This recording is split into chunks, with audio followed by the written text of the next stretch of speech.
시험 점수를 아예 물어보지 마십시오. 이게 자녀교육법의 가장 기본입니다. 이게 제가 걱정이 되는 게 제 영상을 보시고 받아들이기 힘들다, 이거 말이 되나? 라는 생각을 하실까봐 너무 걱정이 되긴 합니다. 그런데 이거는 제 경험상 너무나 확실한 얘기니까 일단 조언을 들어보시기 바랍니다. 저는 이 코치 자체가 원래 의지 박약자였거든요. 중학교 때 전교 200등 450명 중에 전교 200등이었고 공부를 하는데 15분 이상 앉아있지 못해가지고 아버지가 너 그렇게 하면 인생에서 뭐 될 수가 없어 라고 얘기를 굉장히 많이 했어요.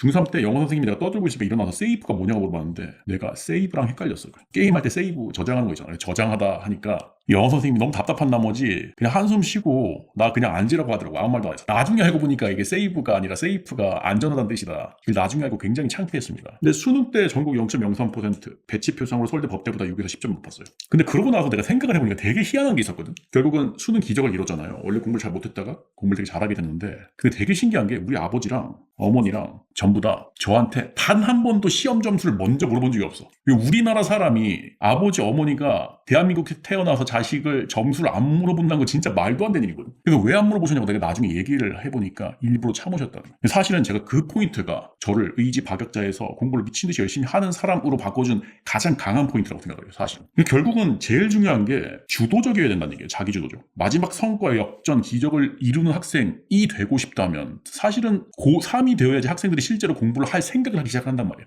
그때 힘을 내는 사람이 되고 싶다면 자기 주도적이고 자기 책임적이고 자기 동기적이어야 되는데 사실 대부분 학생들은 노예에 불과합니다. 다른 사람, 특히 부모님, 선생님, 다른 친구들의 눈치에 의해서 강제로 하는 사람들 대부분 학생들이 노예에 불과해서 항상 365, 그래서 3류 점수가 나오는 겁니다. 이게 가장 참 안타까운 게 특히 부모님들이 열심히 해라라는 말은 노예를 만드는 말도예요. 이게 그냥 처음 보는 좀 있어 보이는 사람이 열심히 해라라고 하는 거랑 20년간 부모님이랑 같이 살았는데 그 역사 안에서 열심히 해라라는 거는 뉘앙스가 굉장히 다르거든요. 할 공부도 하기 싫어하게 되는 거예요. 실제로 학생들한테 물어보면 비상해서 그날 그냥 공부 안 해버리는 경우가 굉장히 많습니다. 자기가 부모님인데 열심히 해라라고 하는 게 도움이 된다라고 생각하는 건 엄청난 착각입니다. 그날 공부를 하나 망쳐버릴 가능성이 높습니다. 근데 이거 더 문제가 뭐냐면 시험 몇 점 나왔습니다. 여자친구 사귀었니 이런 거 잘 안 물어보잖아. 근데 시험은 맨날 물어봐, 그지? 여기 엄청난 의도가 포함되어 있는 거예요. 이번에 게임에서 롤에서 브론즈를 땄니 실버를 땄니 이런 건 안 물어보면서 시험은 무조건 물어본다. 사실은 무슨 의미냐? 엄마 아빠는 너희 시험 점수에 촉각을 곤두세우고 있어. 공부는 너만의 문제가 아니라 우리 집안 위해서 네가 의무적으로 해야 하는 것이 이게 솔직히 맞잖아요.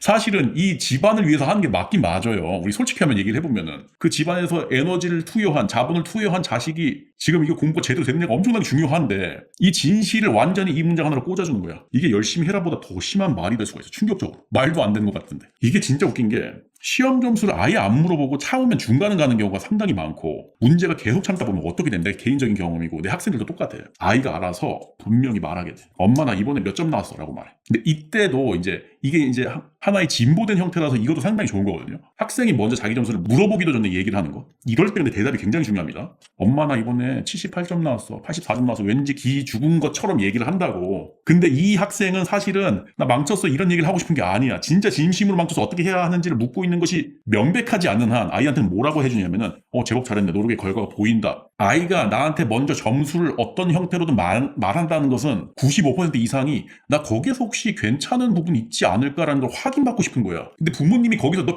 그것도 되겠어라고 하는 순간 큰일 나는 겁니다. 일단 이 어린 아이한테 자기 자신의 행위와 결과에 대해서 거의 결정적으로 평가를 받는 시점이거든. 이때 자신감이 생기고 이 세상이 나를 강력하게 지지하고 있다는 믿음이 생겨. 여기서 아이의 자존감이랑 자기 주도성이 폭발적으로 생성되는 겁니다. 그러니까 학생이 부모님한테 나 이번에 80점 맞았어. 75점 맞았어. 이런 거는 나 23점 맞았어. 이런 거랑은 레벨이 다른 얘기라는 거예요. 자기도 모르겠어. 내가 하는 게 잘한 건지 못한 건지. 난 항상 바보일까 할 수 없는 사람일까라는 거를 궁금해하는 거야. 그러면서 사실 내심으로는 부모님이 혹시 나를 칭찬하지 않을까도 기대를 하고 있는데 거기서 가차없이 너는 안 돼. 그딴 걸로 안 되라고 하는 순간 얘의 자존감은 무너지고 노예로 전락해버려. 그래서 거기서 뽑아줘야 돼. 그게 부모님의 능력이 된다. 한 걸음 더. 이제는 부모님한테 그런 눈치도 안 봐. 부모님 항상 나를 지지하고 나의 노력을 평가를 어느 정도 잘해주네. 그러면 나 더 잘하려면 어떻게 해야 하지 하고서 진심의 고민 나누기가 되고 고민을 부모님이 하지 않고 애가 맨날 나서가지고 나 이거 클라스 하는 순간 당신의 아이는 저절로 기적을 맞이하게 됩니다. 이게 바로 기적의 포인트입니다. 이게 오해하시는 게 있는데 질투하고 채찍이 필요해요. 인생에서. 근데 부모님의 영역이 아니에요.